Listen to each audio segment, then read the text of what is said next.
Hello, Detroit and the world. Welcome to another episode of Authentically Detroit, broadcasting live from various locations around the city, powered by the Eastside Community Network and sponsored by none other than the Ford Foundation, now a content partner to the new bridgedetroit.com. I'm Orlando Bailey. And I'm Donna Givens. Thank you for listening in and supporting our efforts to build a platform of authentic voices for real people on the east side of Detroit. We want you to like, rate, and subscribe to our podcast on whatever platform you listen to us on. We drop a new episode every single week, so make sure you turn on those notifications. Today, we will continue our discussion on police and community relations in Detroit and some of the violent crime that we've seen recently in our neighborhoods. We'll also take a deep dive into the new Neighborhood Improvement Bond, which is the mayor's latest ask of Detroiters to clear out blighted neighborhoods, along with news that's making headlines. Joining us for the discussion today is Officer Dani Woods of the Detroit Police Department in the Chief's Office and is the LGBTQ Liaison Officer. Officer Woods, welcome to Authentically Detroit. Good morning, and thank you for having me. Thank you. And also joining us is Chase Cantrell. Chase is what we would call a recovering attorney, writer, and executive director of Building Community Value. Chase Cantrell, welcome back to Authentically Detroit. It is great to be back. Good morning. Yes, second time's a charm, right? All right, y'all, it's time for fresh off the press news that we are thinking about. If you have pieces that you want discussed on Authentically Detroit, you can hit us up on our socials at Authentically Detroit on Facebook, Instagram, and Twitter, or you can email us at authenticallydetroit@gmail.com. Donna, fresh off the press. The profit motive will remain. Our friend Alex Elsop writes guest column in Medium. He is speaking of a case that just was decided by the Michigan Supreme Court. It is known as the Raffaelli LLC versus Oakland County case, and it's a case in which Yuri Raffaelli, who is an absentee landlord, owed $8.41 in property taxes due to a miscalculation. And that swelled to $285.81 after interest and penalties, but the county ended up with a $24,000 profit for the sale of that home. And so it's a real estate taking. The Supreme Court said that that was not constitutional and that the state is going to have to compensate people whose properties were sold for more than their tax debt because you cannot profit off of that. And, that's a victory, right? Because it does not make sense for the state to profit off of people's losses in that way, and to charge people, basically isn't it like a usury clause or something like that that says that governments cannot, have excessive taxation? At any rate, what Elsop found is that in Wayne County, interest and fees end up being the greater problem, not the sale of real estate beyond the tax debt that is owed. In fact, between 2013 and 2015, the Wayne County earned $40,823,409 in interest and fees from property taxes that had to be entered into a payment plan. And a lot of the people in those payment plans are low-income people or people who have difficulty making the ends meet. And so that is, kind of ridiculous. And that is not going to be solved through this Raffaelli case. Those are my thoughts. I think my thoughts are, I think it's a good start. I think it is good that we've had a Supreme Court ruling that went against asset forfeitures. Now we have a Supreme Court ruling that is going against excessive income or profit after the sale of tax foreclosed property. And hopefully this means that we're going to have additional changes in the law. Yeah, go ahead, Chase. Well, what's powerful about the case is that it was argued before the Michigan Supreme Court, like Donna said, but it wasn't just based on Michigan law. So it was ruled unconstitutional under our constitution of the state, but it was also ruled unconstitutional under the United States Constitution, the Fifth Amendment. So, I mean, that makes it even more powerful, really a more powerful win, because under the US Constitution, you can't take property as a government without just compensation, so. Wow, yeah, and my praise and hats off to Alex Alsop, who's a friend. We have to have him on. I'm wondering where we are taking the conversation now, right? So the just compensation piece is a huge piece. No, you can't profit. And if you do have profits from a sale on a home that has been property tax foreclosed upon, you must return that to the owner. But the inequity of these fees that folks can't get out of, these payment plans that folks never catch up on, we have to start that conversation and figure out who the players are to make change in that realm, because that's still ravaging the pocketbooks of so many folks in the counties, particularly Wayne County and Oakland County. Yeah, I mean, in any other context, 18% would be a predatory fee. If you purchased a house and financed it for 18% interest, people would say that's not a good deal. If you had a credit card for 18% interest, people would say you need to refinance. And here we have a government that is imposing predatory fees on its citizens. And the people who really pay the cost for a bill that ostensibly was written in the late 1990s to, I'm talking about the accelerated tax foreclosure bill, a law, that was really targeting absentee landlords. Absentee landlords, however, have a way of continuing to not pay their tax bills, because what they do is they end up not paying their tax bills. They have the house taken from them. They purchase it again under another LLC name at auction, and they keep going again and again and again doing that. Now, an individual cannot do that. If you lose your home to tax foreclosure, you cannot buy it back from the county at auction. So there's more penalties against them. There could be a perverse incentive, and I think this is one of the things that some people are concerned about, although I don't think it would happen often, where somebody would, a landlord say, would lose their home to tax foreclosure. It would be sold, and they make the money based on the real estate sale, and then they purchase it at an auction and make more money again. And so I think there's a concern about how that's going to be used, but I think that the greater concern should always be how things impact citizens in the state of Michigan. It is a state law, and therefore we need the people with political capital in our region, the Wayne County Executive, the treasurer, and the mayor of Detroit to go to Lansing and make demands on these changes. They've done it in other instances where they care about things. When they want to change the Automotive insurance, brownfields tax credits, they went up there. That too. Mayor Duggan had a whole campaign where he paid for people to run for office to fight the insurance law and change the insurance law. If he is not doing this, then what I can say is it's not a priority for our local governments. And I think that it's not a priority for reasons that go beyond not caring about citizens. It's not a priority because our local governments kind of depend on these predatory fees to function. Yeah. And they depend on predatory fees because our tax revenue is not sufficient. Yeah. We should be looking at how we structure our revenue. Yeah. A couple of people on this show, I know Chase and now Orlando, are board members of the Citizens Research Council, and they've written they've done a great analysis on what needs to be done, what options are.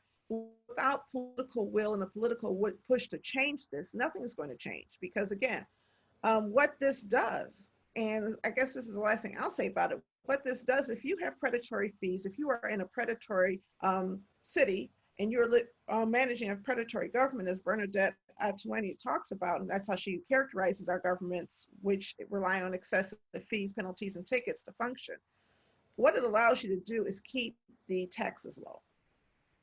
So I'm going to charge you fewer taxes, but you're going to pay more in fees.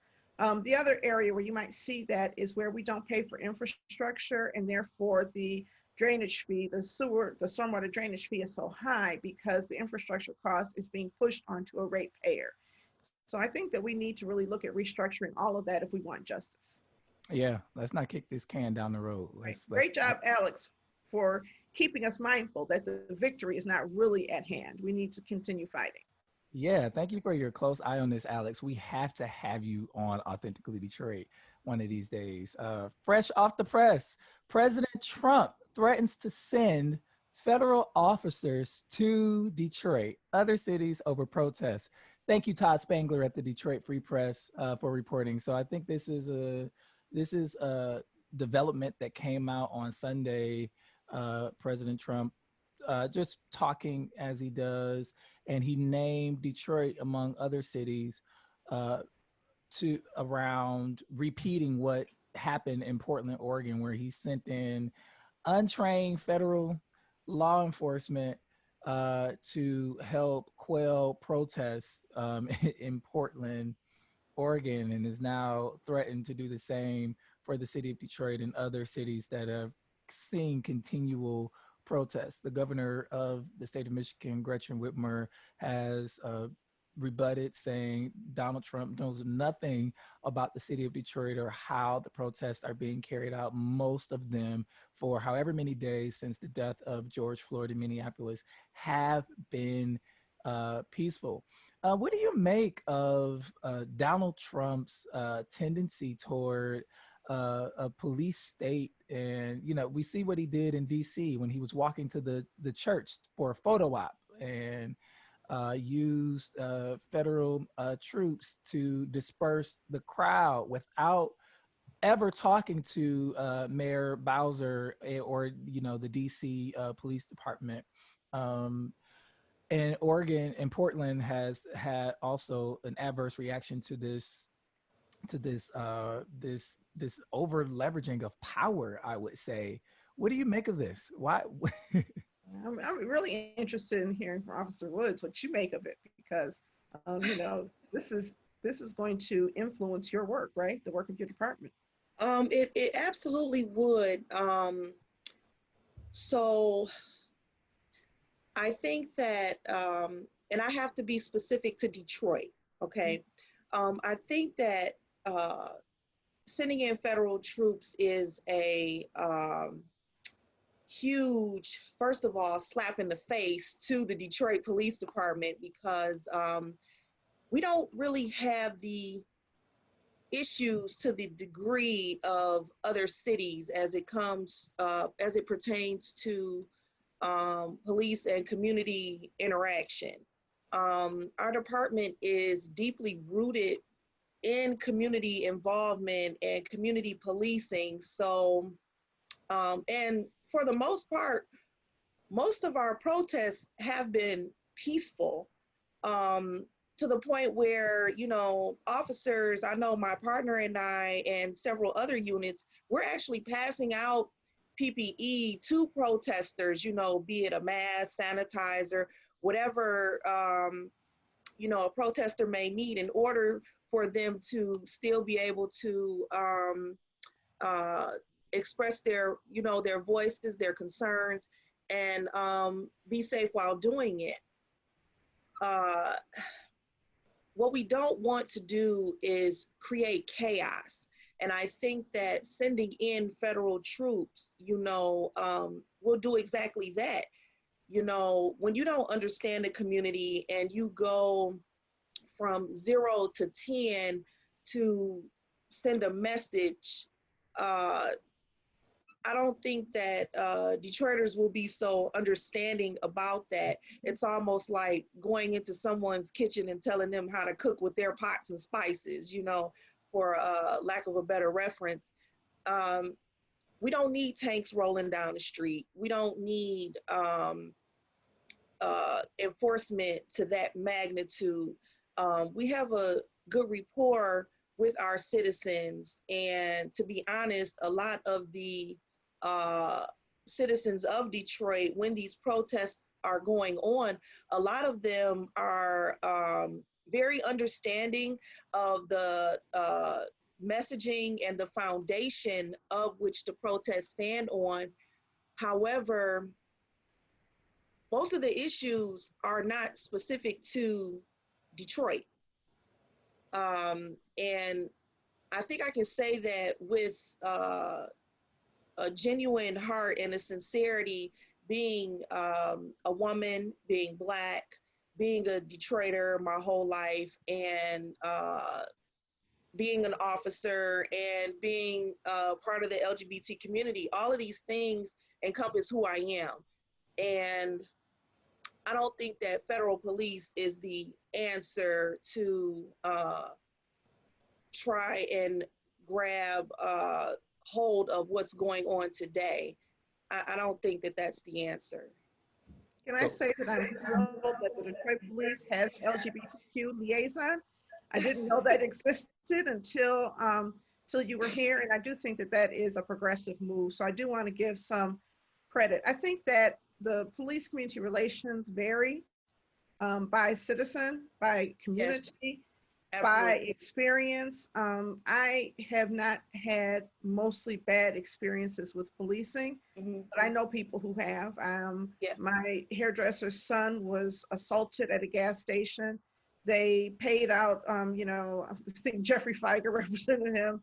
He got, I don't know how much money, $50,000, $75,000, and it went away. And it's just the cost of doing business in policing, where sometimes you have some officers who engage in certain kind of behavior in certain areas. He's in the 4205. And I don't know, he looks exactly like Lil Wayne. So maybe they just thought he was Lil Wayne and they don't like him. But but he's about that small. And so I think, he doesn't present a risk. And the injuries that he had sustained, the gas station owner actually videotaped it, Hmm. and shared it with his mother. So you do have those things taking place. And I'm not going to say that that culture is a predominant culture, but I don't think anybody lost their job. Right. So definitely not claiming perfection in any way, shape, or form. We are all constantly a work in progress.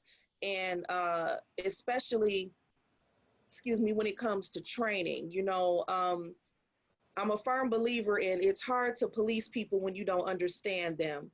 And, hence my role as liaison. A lot of times the LGBTQ community was ignored, Mhm. not even seen as people, and so Detroit has the only LGBTQ sensitivity, competency, and awareness training that is certified by the state of Michigan, which I teach. No, but we have this training in order to um, provide insight into not just um, the culture, but also the history and terminology, Yeah. and just different things, case law, just different things to help not just law enforcement entities, but businesses, organizations, anyone that deems that they need this understanding to better communicate with the community that they don't understand. And I often say it's a shame that we have to have training to teach people how to treat people, but But we do. an age old cliche, people fear what they don't understand. And so they either offend or they don't engage. And there's no progression that way.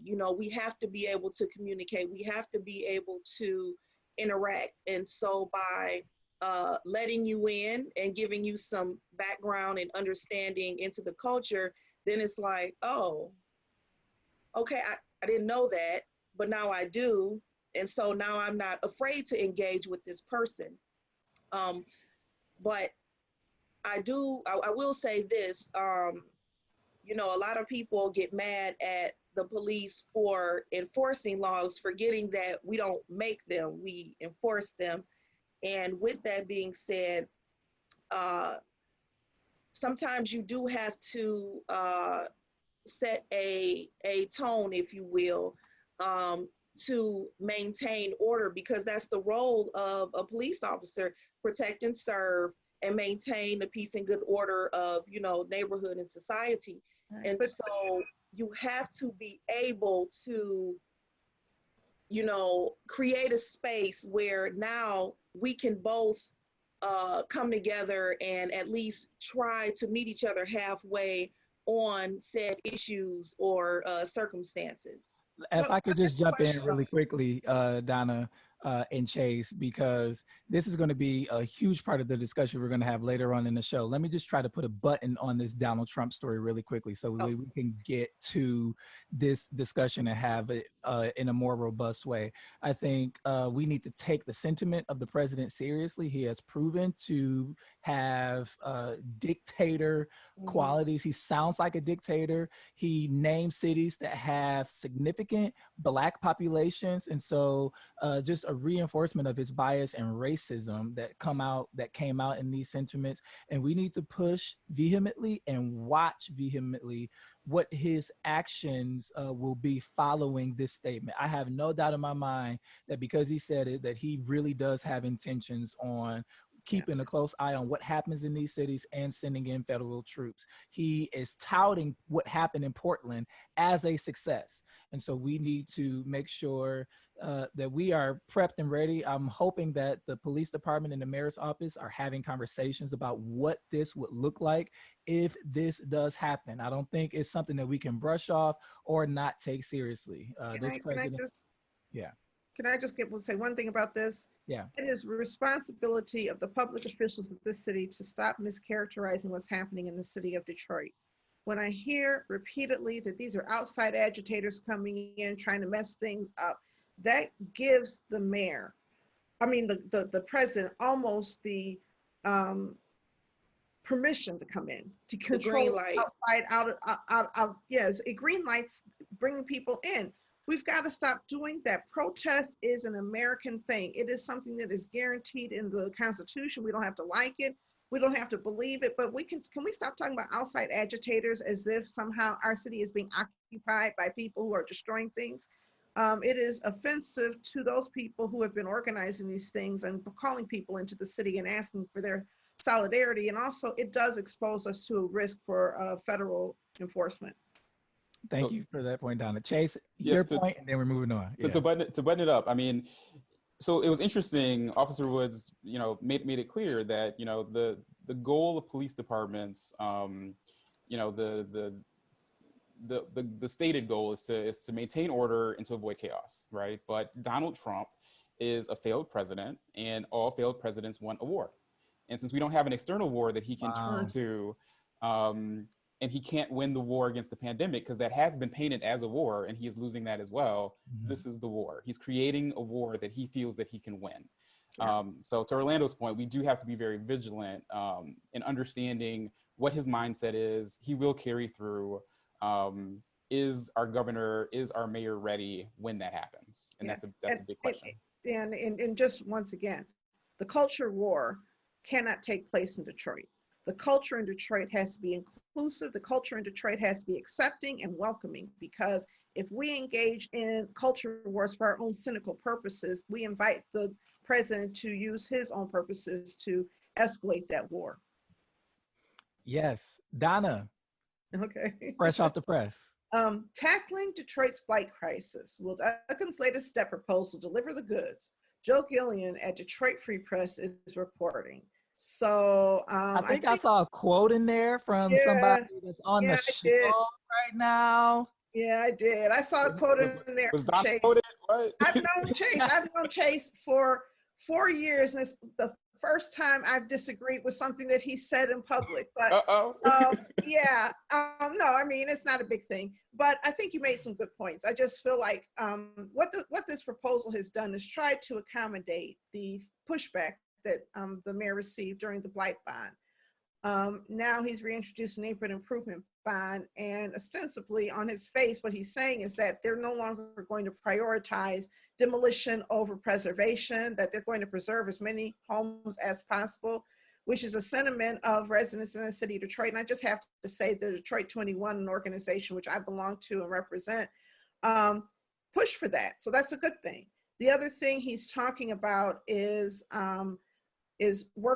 really addressing the demolition department, strengthening the demolition department, ensuring more accountability as well as inclusion of Black contractors, and also incentives for contractors to hire Black people from the city.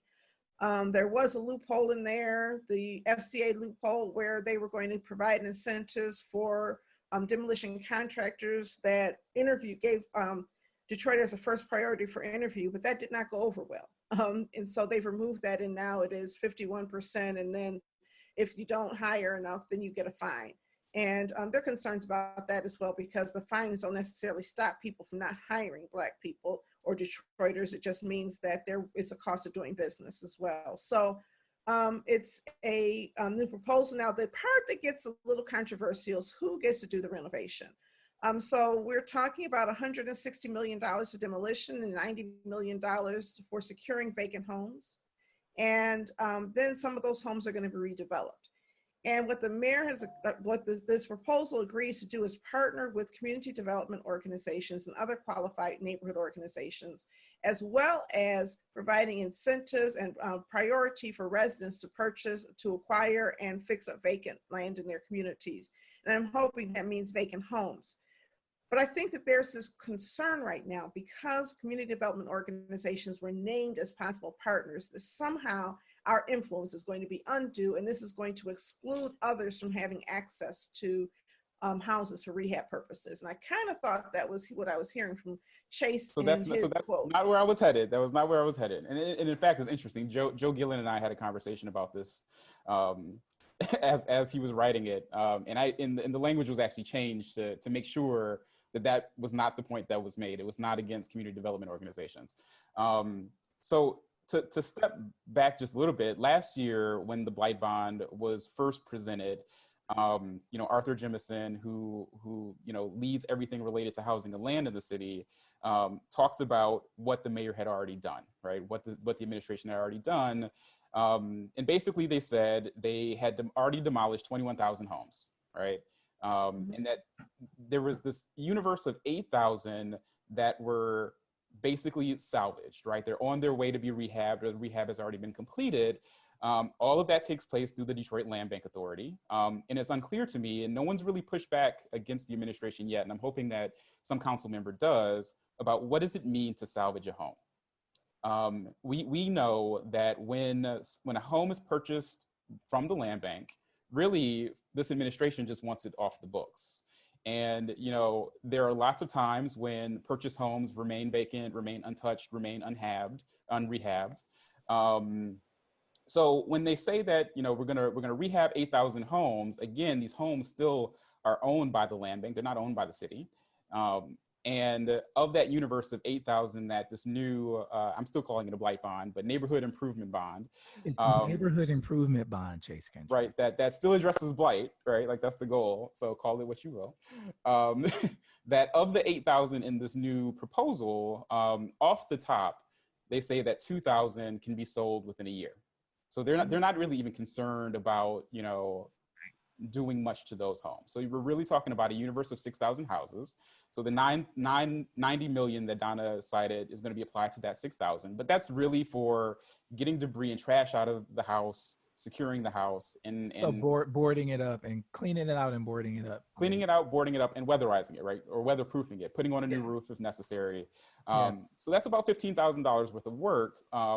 The city continues to say that in partnership with CDOs, with community development orgs, they hope to get more money from the federal government to do even more extensive rehabs. Okay. That money has not been promised by the federal government. Our administration is lobbying with HUD, with Ben Carson. Arthur has named him by name. We're lobbying Ben Carson to get more federal dollars into the city of Detroit. And that's a promise, but a lot of Detroiters have issues with this administration keeping its promises. So, will we have that in writing? Will we actually get those monies? And if we don't, is $15,000 applied across a universe of 6,000 homes enough to really have the impact that Mayor Duggan says that he wants to have? And that's a question mark for me. And I think the aesthetic, especially on those homes, is especially important, because if we're going to salvage them, let's salvage them and let's not let it look like blight. I think. Right. Well, they're talking about using Clearview, which is a process that makes it look less like blight. They're talking about repairing the roofs. And so, and in talking to some of my partners who do housing development, or who do that vacant home rehab, they feel as though a big cost is in removing trash, securing the homes, and that kind of thing. So I think that but everybody agrees $15,000 is not enough. Yeah, I don't And doubt I that. think that the language is misleading.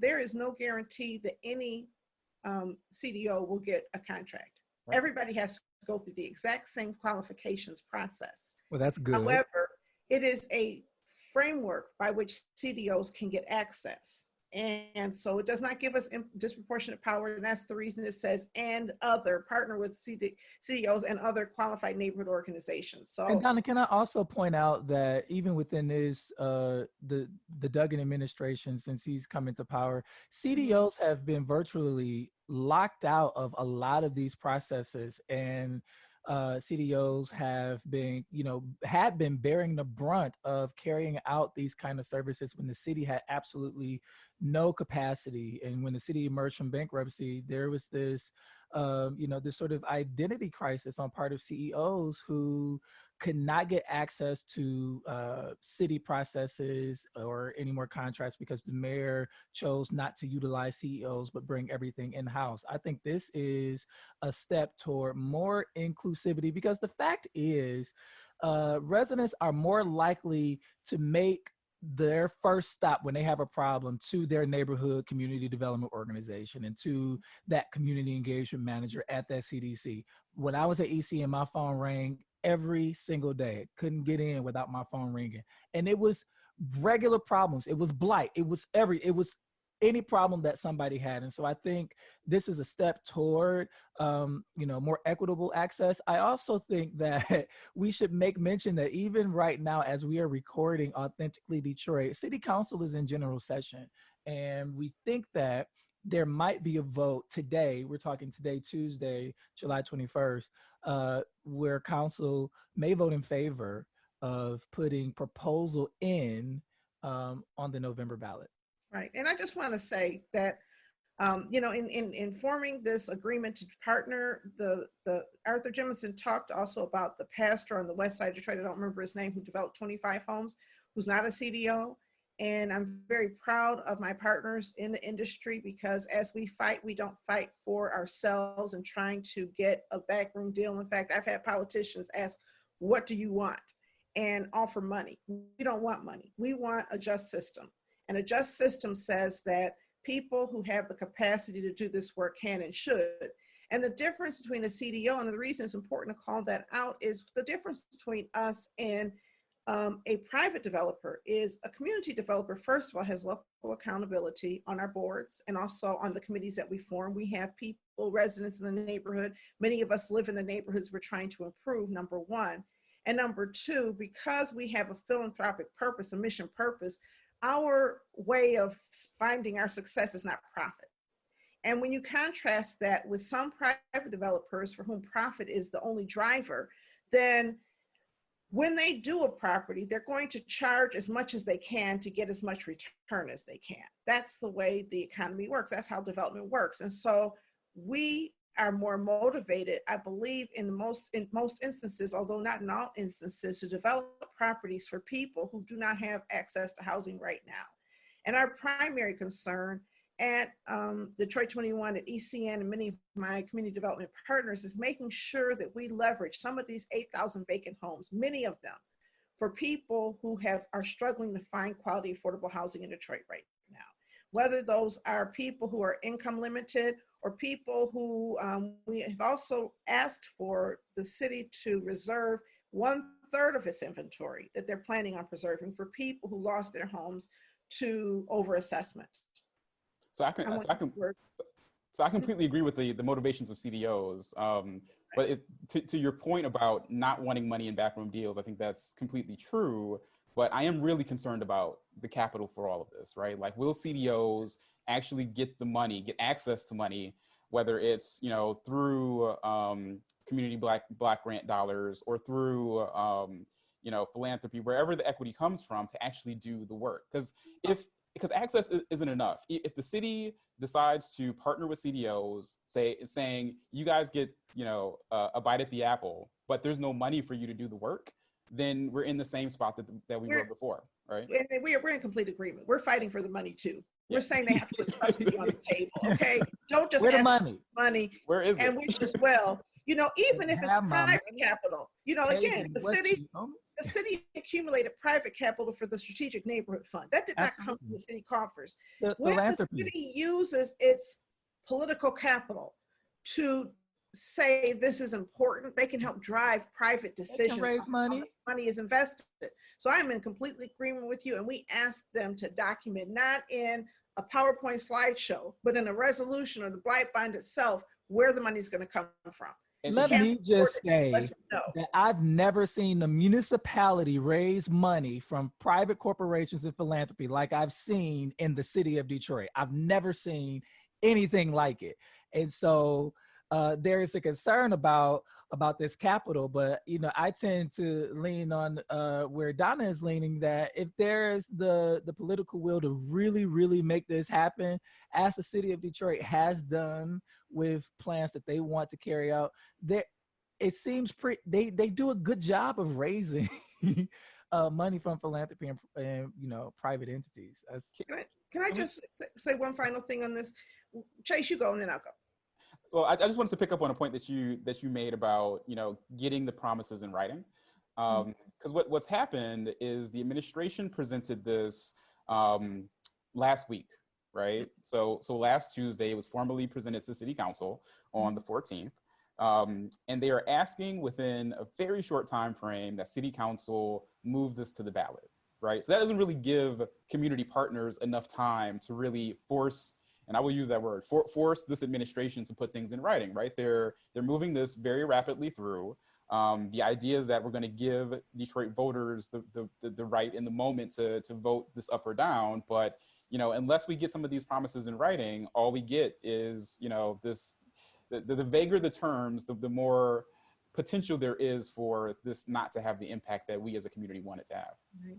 You know, here we are. We have everybody who lives in the city of Detroit, the mayor, the city council, everybody who works in the city of Detroit is responsible for everybody here, not just for some people.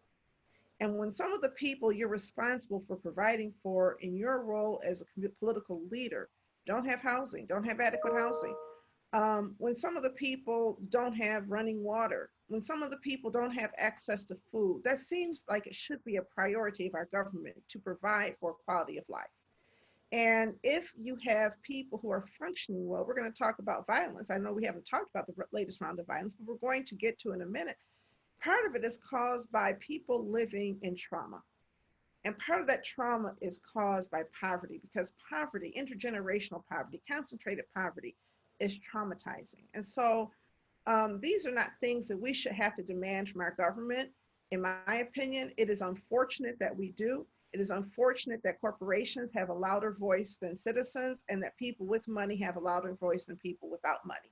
And that's why we're at this table right now having these conversations. So Well, I'm actually glad that hopefully we succeed.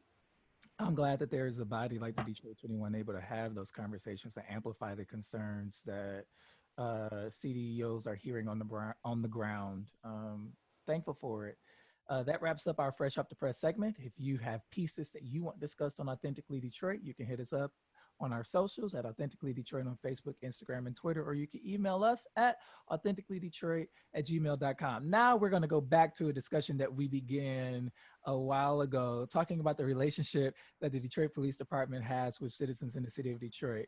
The mayor and Chief Craig says we're not like other cities and that police have a great relationship with the community. Today, we'll get Officer Woods' take on the situation from the ground. So Officer Woods, just to begin to continue the conversation that we were getting into earlier, we've heard the mayor talk about and the chief talk about that Detroit is not like other cities in terms of the violence that other cities have experienced as a result of protests.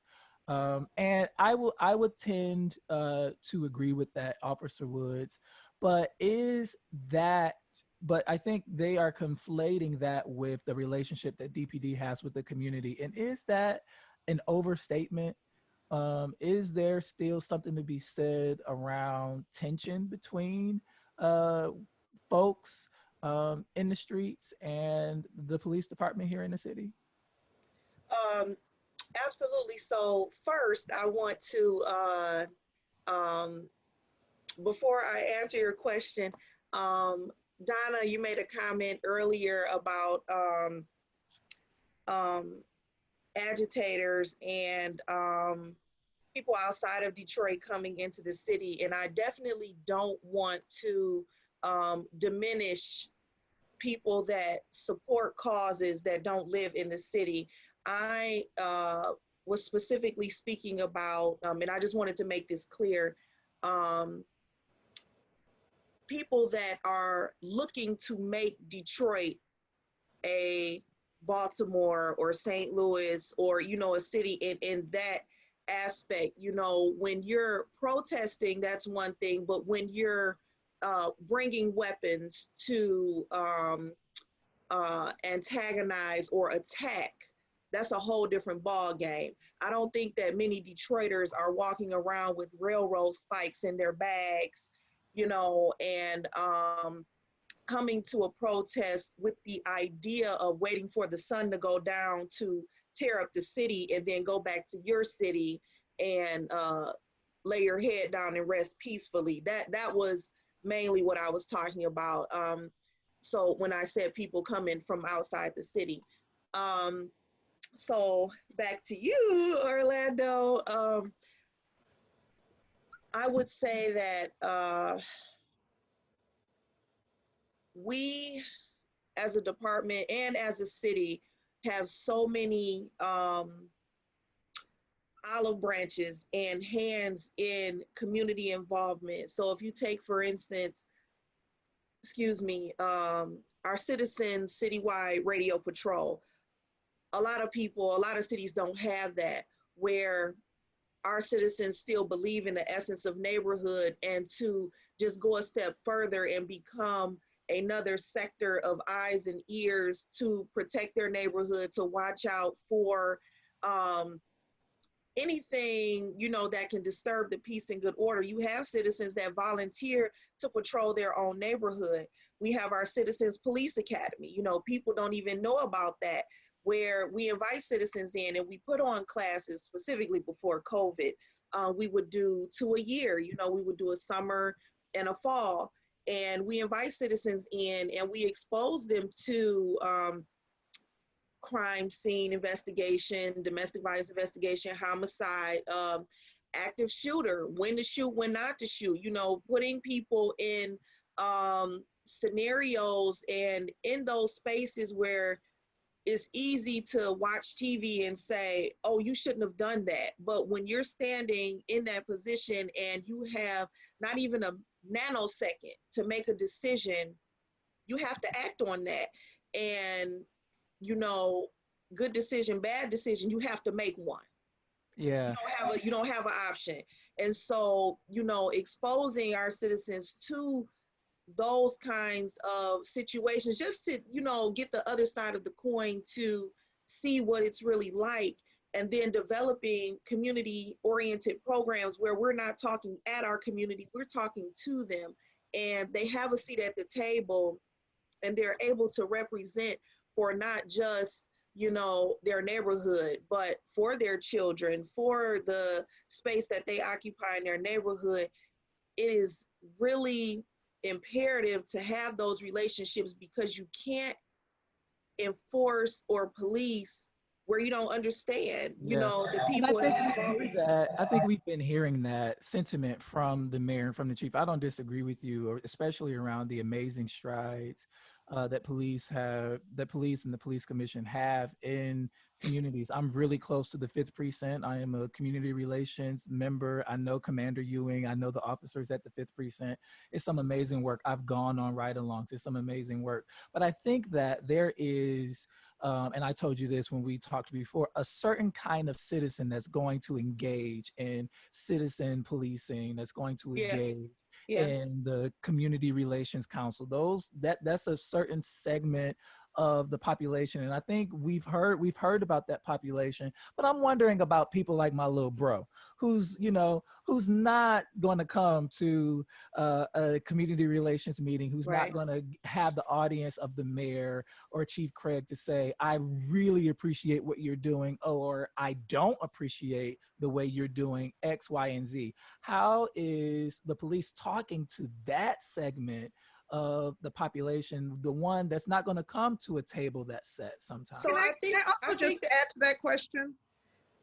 We have staff members at ECN who want to go to the 5th precinct meetings, community relations meetings, and can't get in. They have to be invited in. And because Orlando used to be the person who was going there, we're trying to figure out who to write a letter to go to those meetings. So how do you expand the universe of people who are even welcome? So I think that, first of all, we have several different kinds of citizens, if you will. We have those that are pro-police, and then we have some that, I'm not going to say anti-police, but no thank you. I think that in really wanting to create change, you have to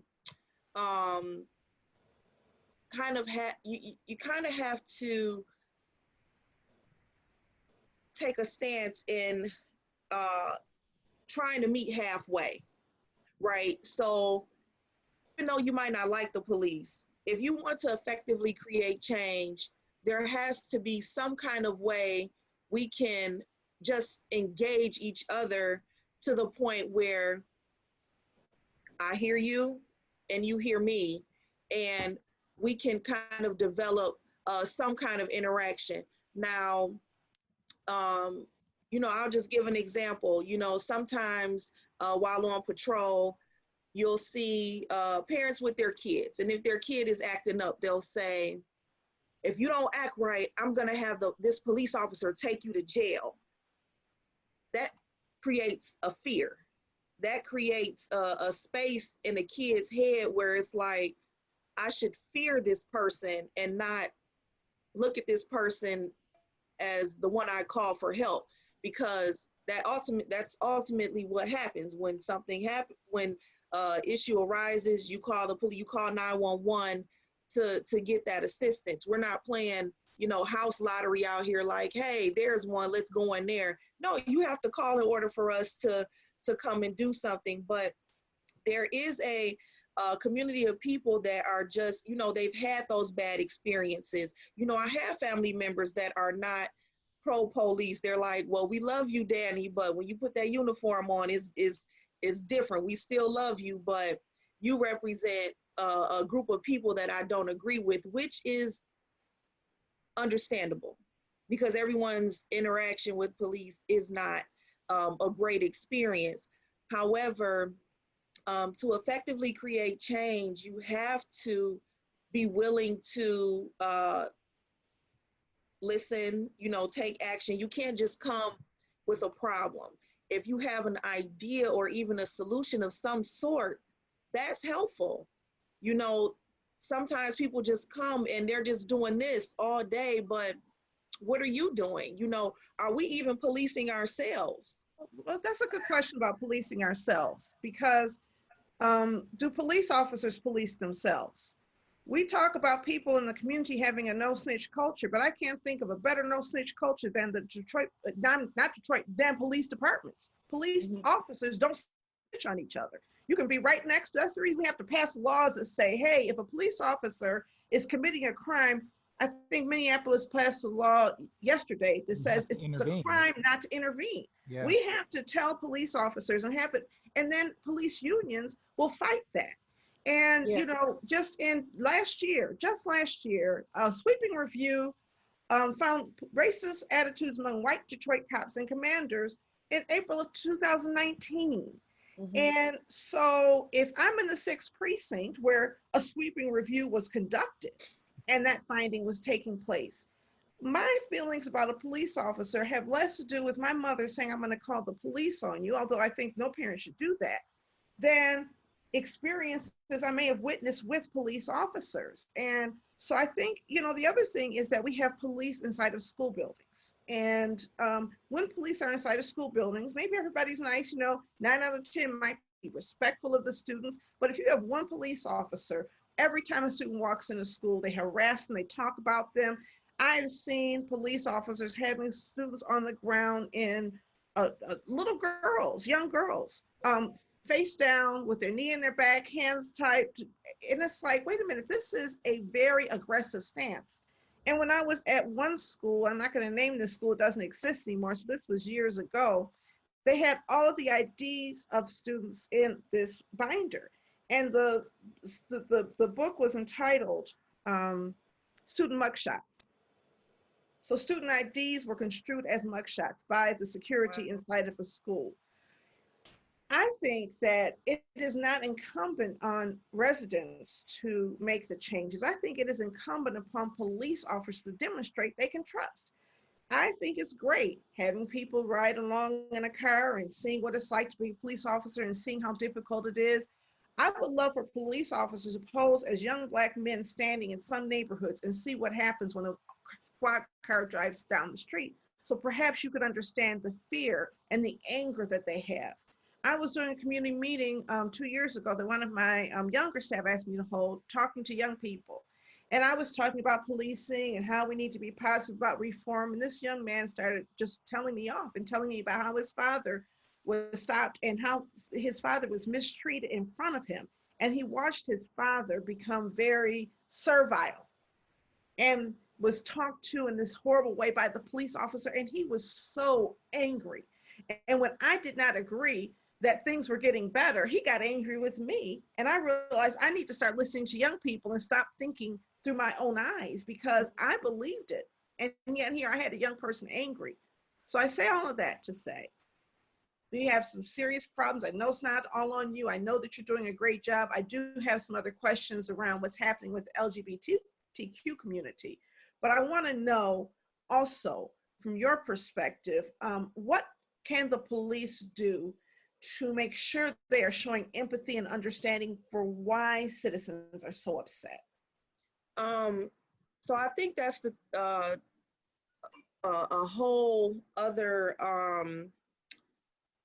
issue just in and of itself, because again, people, and I say this very loosely, and I'm hoping that it's not taking out of context.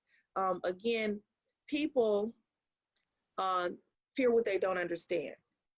And being a Detroiter and having grown up on the East Side and being the oldest of 4 children with 2 drug addicted parents that were functioning, and having my house raided and sitting on my front lawn and drive-by shootings, I understand and I get it, right? But some of my partners don't. Right. And so it's almost when you speak of and I've been seeing this often, it's not a person of color's job to educate a non-person of color on our history and our traumas, right? It's on you to educate yourself. But I think that the education piece, you have to, I don't know, I was gonna say you have to kind of meet people where they are and then help them to understand, because some people just really don't get it. They think they know, or they think if they watch a couple movies or they hang around a certain demographic, they got it, or they even get a pass, but they really don't get it. Especially not in police work. I mean, no, not at all. Live by that in our social interactions, but when you are when you are joining a police force that is supposed to be protecting and serving a majority Black city, there is a level of education that should be required on part of those who know, of those who are doing the training and being trained on why trauma shows up in the form that it shows up in the city of Detroit. Yep. So I think too, when you don't understand, so everything is not so black or so white. A lot of stuff is gray. A lot of things are gray. And when you have the authority to use discretion, I think that it's a lot of moments that can be capitalized on by using discretion. You don't always have to write a ticket. You don't always have to take a person's car. And depending on, a person doesn't always have to be, you know, placed in handcuffs or arrested. But again, it's in those instances, and you have to take each situation circumstance by circumstance. Policy is key. Policy is paramount. You know, you have, I can't even tell you how thick the book is on DPD policy as it regards to our rules and regulations. And I hear you, Donna, with officers that, you know, get out of line and are protected. You know, I've reported officers, you know, when I've noticed something out of, you know, I'm not gonna even say out of character, unlawful. I've reported officers. I have, we call it dropping paper. And I've done that on officers, you know, even just being offended by certain, you know, conversations. And, you know, you can label me a snitch. I don't care, you know, but again, that's me, you know, and it sucks because we're homogenized. You know, I even tell officers when I'm training, you can't take these things personally. This is not who they're mad at. They're mad at this. Because when I go home and I take this off, when I leave back out my door, when I'm at the market, or if I'm driving in traffic, they don't know about this. They see this. And so I'm subject to the same things and the same traumas as other people. And it's scary. You know, I don't have children, but I've raised my siblings, and I have, you know, cousins and Black men in my family, or, you know, that I'm scared for them. Right. And I say, as a law enforcement officer. Let Chase get in on this. Go ahead. Well, Officer Woods, I'm curious. So just the nature of having black skin, right? In Detroit, we have a narrative that, not a narrative, I mean, a real history that Coleman A. Young integrated the police force. That was something that he fought hard to do. So when we talk about why DPD, or, you know, as a community, when we talk about DPD, one of the things that people point to as being different than some other communities is that we have Black police officers. But I'm wondering, you know, we talked about the relationship with community as being one of the most important things. How important is it to have Black officers? And what really does DPD look like right now? Is it 50-50? Is it like, what's the demographic makeup of our department? So it's definitely a melting pot. It's extremely diverse.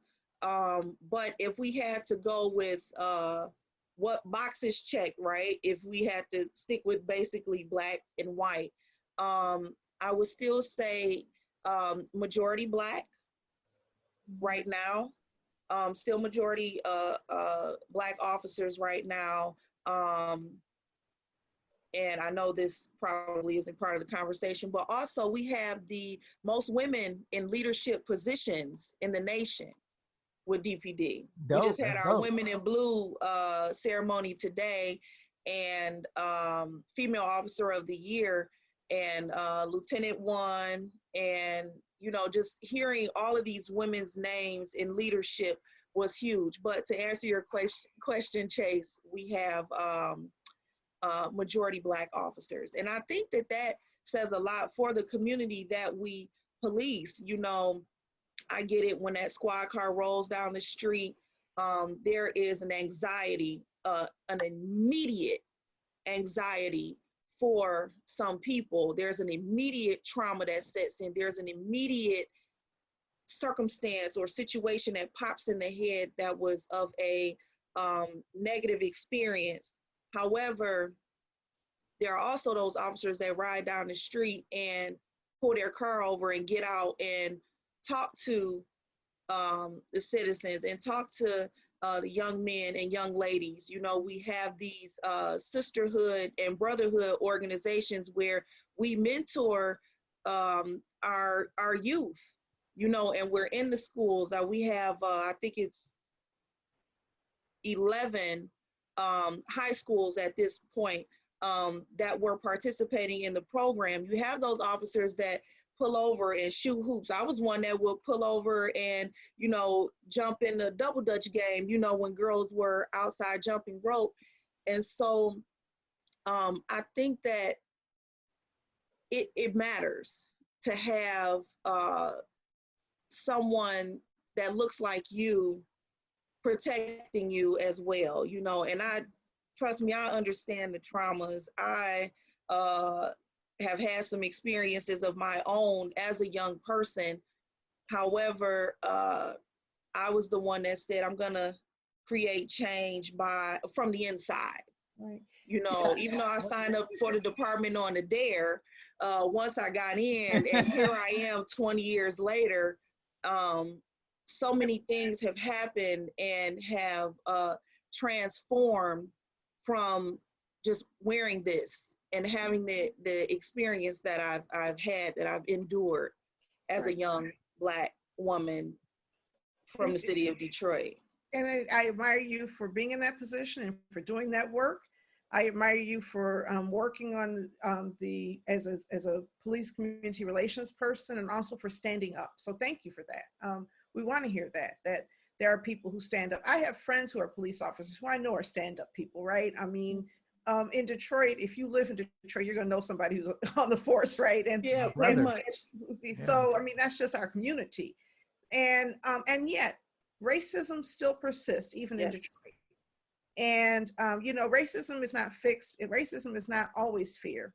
In fact, I don't even think it's usually fear. I think racism is hate in a lot of times, and hate can't be fixed through exposure.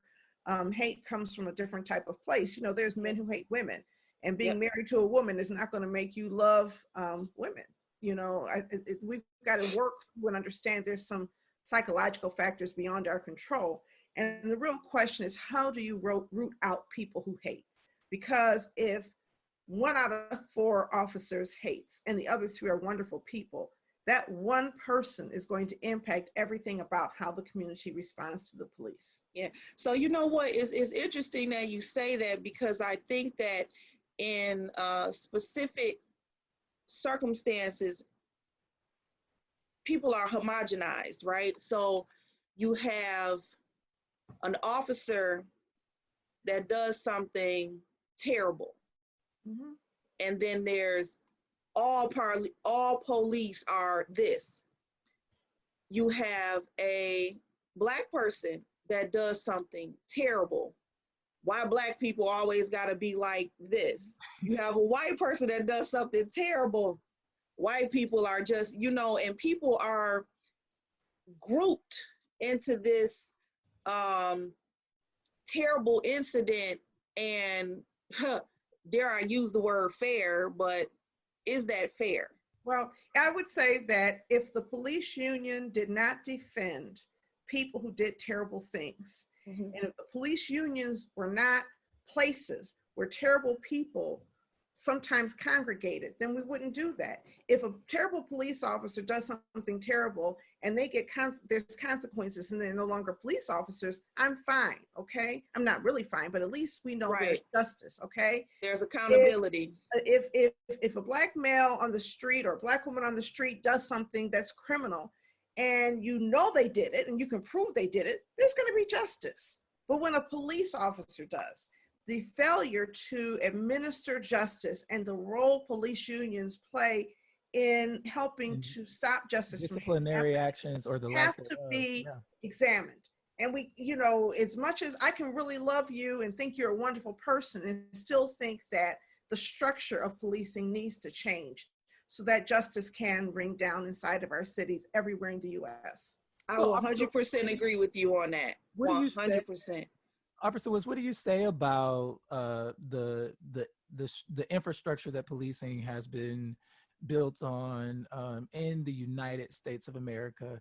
We have calls for abolishing police as we know it, defund the police.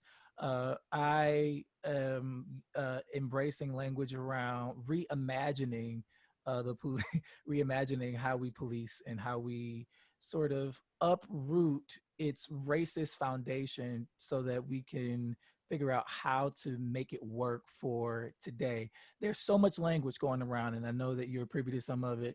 Well, how are you feeling about it? What are you internalizing? What's your opinion on all of that? Well, I definitely think holding people accountable is paramount. You know, you have to.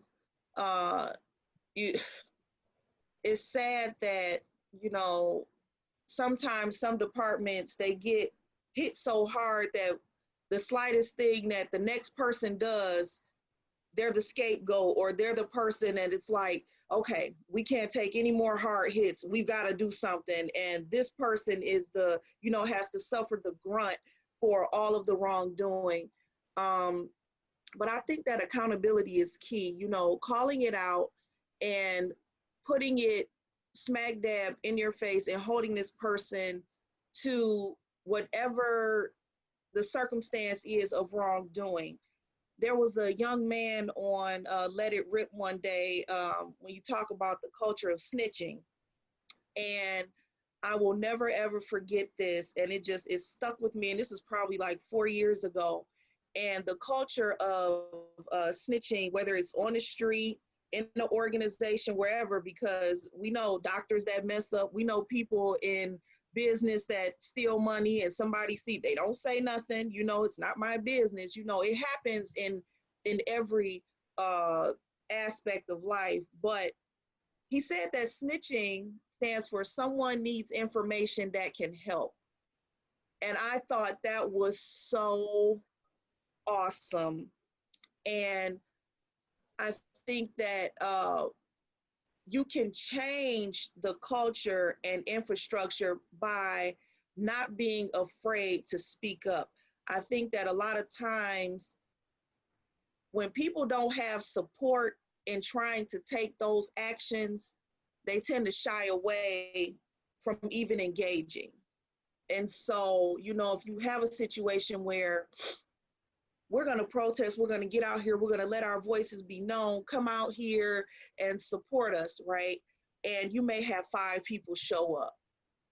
Well, you kind of feel defeated even in that moment because you don't have any support. People not feeling what you're feeling. People are not wanting to address your specific cause. And so you tried to make an effort, it didn't happen. So now you just go back and you deal.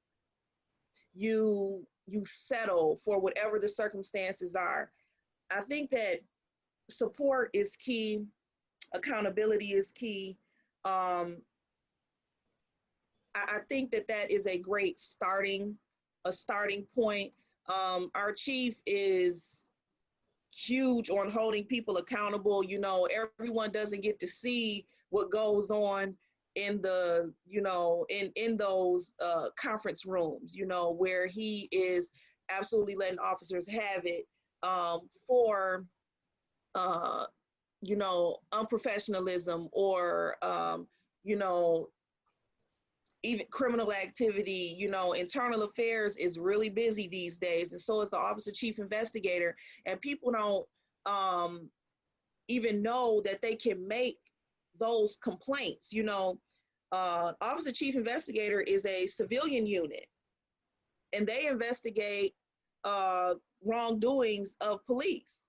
And officers are held accountable every day, but all of that is not going to be that's not going to be on the news. That's not going to be, for the general public to see, but it happens. Officers lose pay and benefits all the time.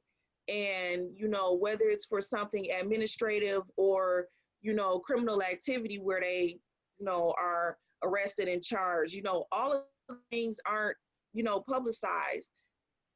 But I think, again, holding people accountable and having that support, you know, even right now, if we started a group and said, hey, this is what we're going to do.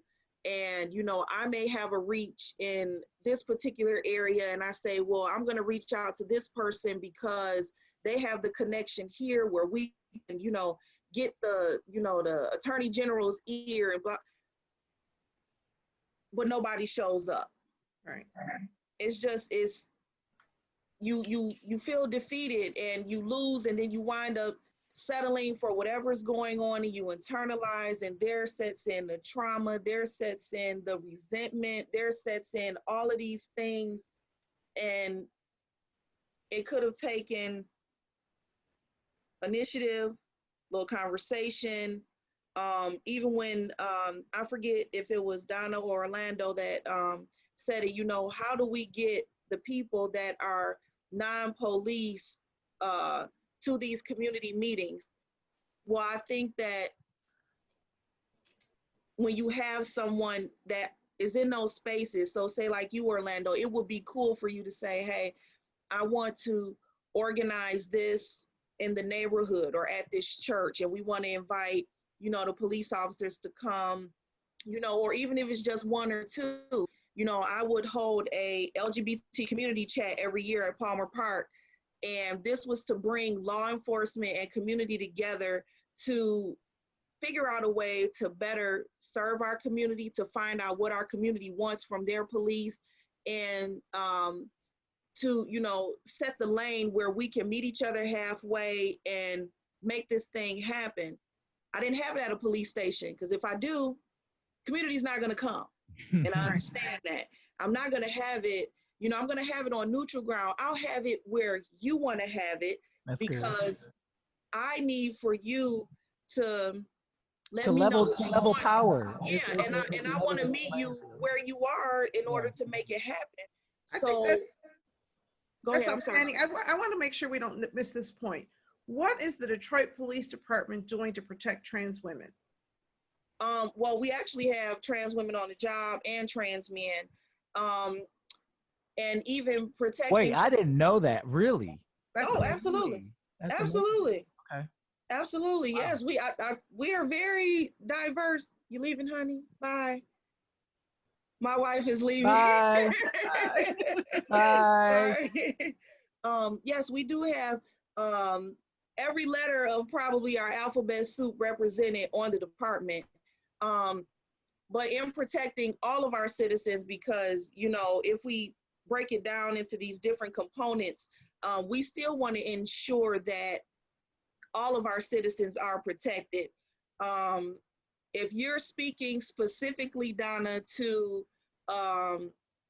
trans women that engage in survival sex work. No, I'm talking about murders. I'm just saying that there's a number of people who are concerned about trans women murders. And I don't know if those are all sex work related murders. Okay. But I do know that there has been a national trend, and I've read in many instances that trans women are more likely to be killed than any other demographic in the nation. Yes. And so the rate is so high that I think, although all lives matter, sometimes we do have to be very specific about Absolutely. how we protect vulnerable groups. Yes. And, you know, people can always say after the fact it was a transaction. I don't know whether there's sex, but I think that right. all people should be safe. Absolutely.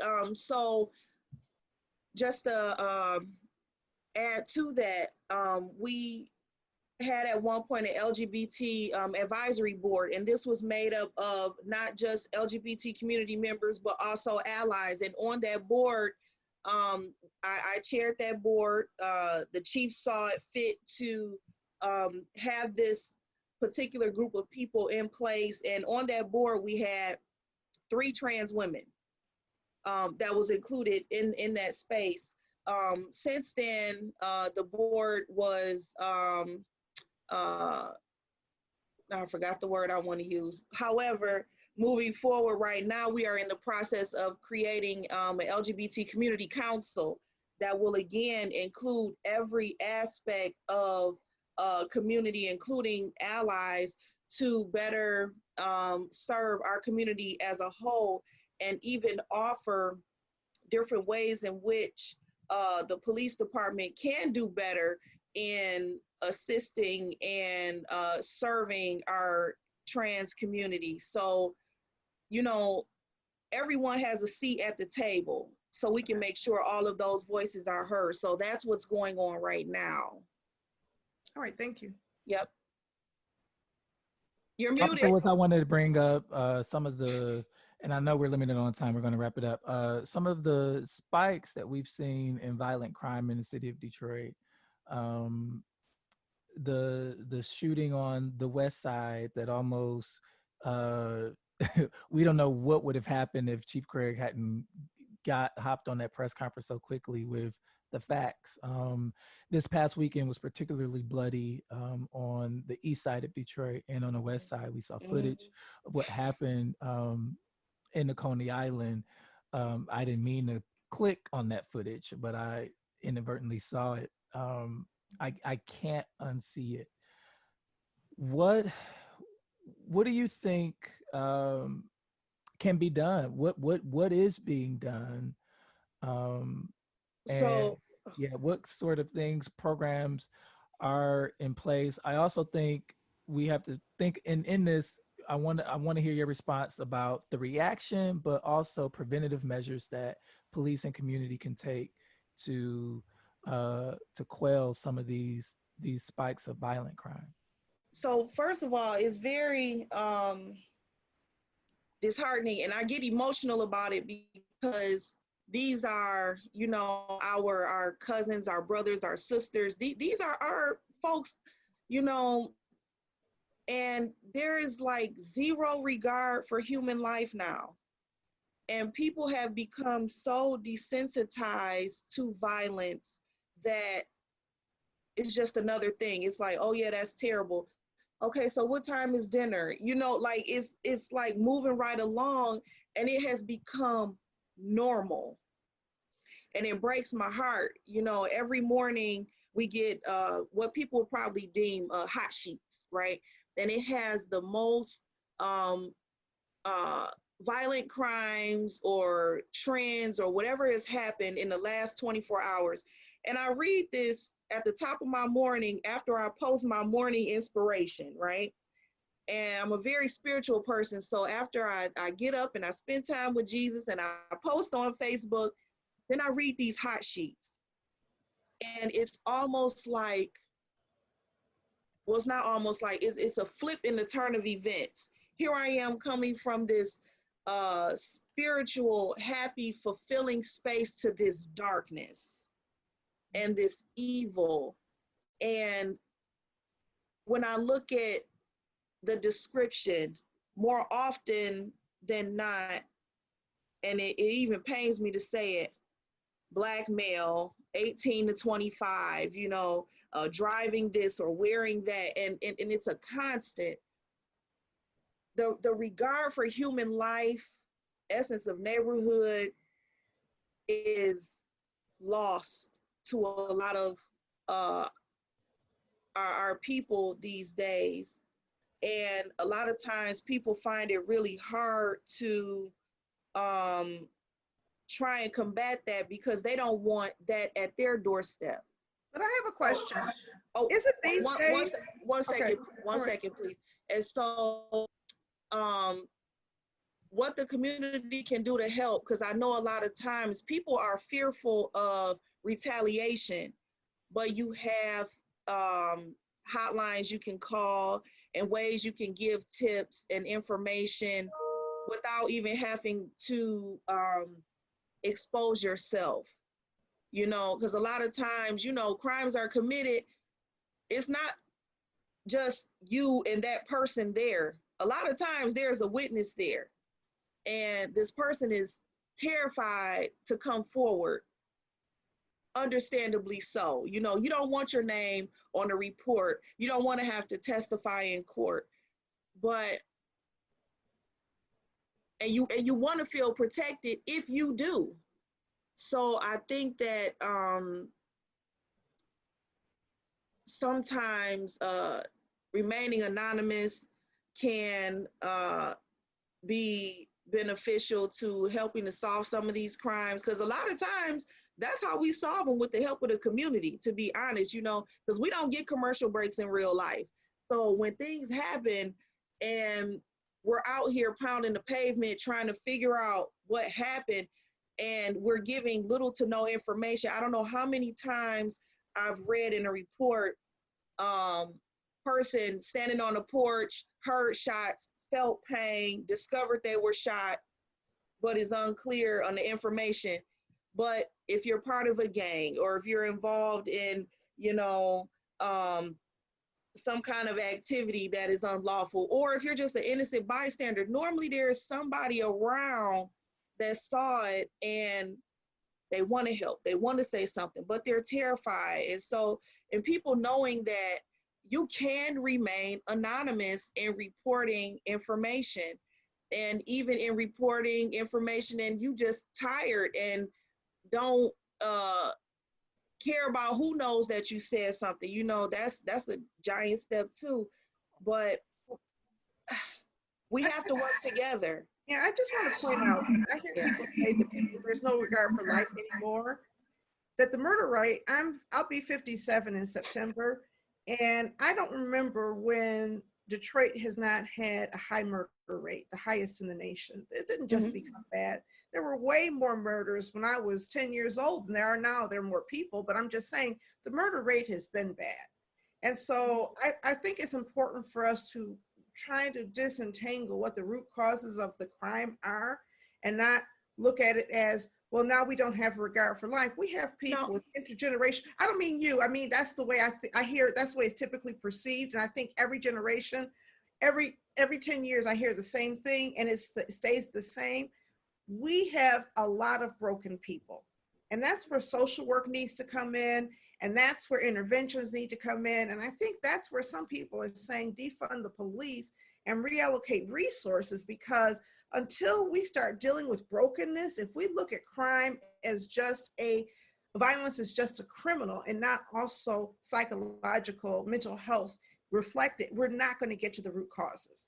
What happens when a person is so broken? You have so many kids who are aging out of foster care with no parents, kids who grow up in very dire situations and have never really been loved and protected, and a gang that says, I will protect you and I will love you and you belong to me. And so how do we prevent a person from needing gang membership to get a sense of love and belonging? So how do we prevent some of the psychological trauma? And so I want to just pivot a minute to Chase, because Chase has looked at numbers and looked at our spending. And I think, was it you who said our spending is evidence of our morality?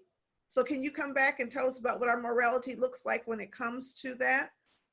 Well, yes, but I kind of actually want to ask Officer Woods first. Are there things that you think that police are asked to do in our city that is not the right realm for policing?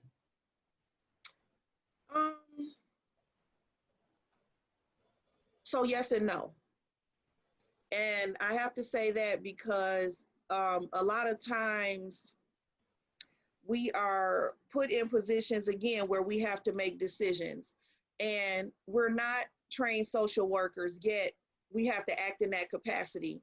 We're not psychiatrists and psychologists and doctors, but sometimes we have to act in that capacity.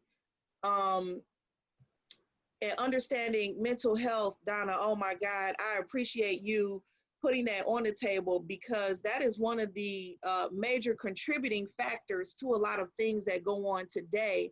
And in the academy, you have to understand the academy is 6 months. But the course in all of its essence is literally 2 years. So you take all of that information and jam pack it into 6 months, not to mention the other things that you have to be learned and certified in as it pertains to defensive tactics and case law and, you know, cultural diversity, mental health, like all of these different things crammed into 6 months. And so There's a maturity level also with some people. Like I came on a job very young and it grew me up really fast. But there were still a lot of things that I did not understand. I came on a job, I can't buy liquor, but I can arrest you. That's how young I was. And so to answer your question, Chase, is we do and we don't. You know, it's we're not certified in every capacity to handle those situations, but a lot of times people don't know who else to call but the police in order to get that help. And we know in the Black community, we're not big on seeking out a therapist, you know, to talk through some of the underlying issues of what's going on. It's like, we know we don't talk about it. We know we don't deal with it. We know, but it'll pass. And to your point, Donna, it's not healthy. And so then you grow again into this resentment or this misunderstanding of other people, or even how to deal with your anger. Some people don't know how to deal with their anger, so they lash out. You didn't have nothing to do with what they're dealing with at home, yet you suffered a beating because they're internalizing all of this anger that they have. It's a whole lot of things we're not, where, you know, you try and provide all the training that you can, but, you know, you do the best with what you got. So I just want to follow up with that, to answer Donna's question earlier. So in looking at the city's budget, and I do think that city budgets are, you know, moral documents, right? The single department that we spend on in the city of Detroit is the police department. It's about 294 million of our general fund. So our, you know, when we think of where our tax dollars go, you know, this is property taxes, income taxes, casino revenue. This is where we're spending our money. And I think that for those, no matter if you're using the word defund or reimagine, you know, the idea that there are some of these systemic issues that if we were able to fix them, we wouldn't need the police as much, right? So Donna mentioned mental health. You know, thinking about, you know, are we using our judicial system to police poverty, to police sickness, and how do we rethink that? How do we rethink how our funds are spent so that the police are only being called for example, violent crimes, right? So that you're not being asked to respond to homelessness or any of these other sorts of societal issues that we don't know what to do with. You know, as a society, we've said that we've shown through our priorities that, you know, we don't care about the poor, that we don't care about those who are suffering through mental illness, that we don't care about members of our LGBTQ community. And, you know, when we begin to have these conversations as a community, we can say, we're going to put money behind the things that we actually care about. So, you know, I wrote an article, goodness, maybe about a month ago in the Free Press, basically saying that it's not up to me, it's not up to Donna, Orlando, or Officer Woods to decide, you know, as individuals, you know, this is where all of the city money should go. But as a community, we need to have a real conversation about budgets, that should be a community priority to really dig down, to think about what is public safety, how do we care about each other, how we care about each other actually show up in the dollars that we spend. Oh, if I could just add to that real quick, Orlando, and I'm so sorry. I think too that allocating funds for resources is paramount. So I agree with you on that. You know, our kids don't have anything to do anymore. You know, all the rec centers are shut down. And so all of that energy, you know, is displaced. The mental health facilities, you know, it's like a revolving door. They pull you in, evaluate you. Okay, well, you're kind of teetering on this and not so much that. So, okay, here, take this pill, you're out of here. Policing is more than just an arrest, you know, even when it goes to court, because again, you know, police are blamed for, you know, why didn't this person go to jail? Well, listen, we did our job on this end and now it goes to the courts. But even with the courts, you know, or just the whole process in general. You arrest someone for wrongdoing, but there is nothing after that. There's no follow-up.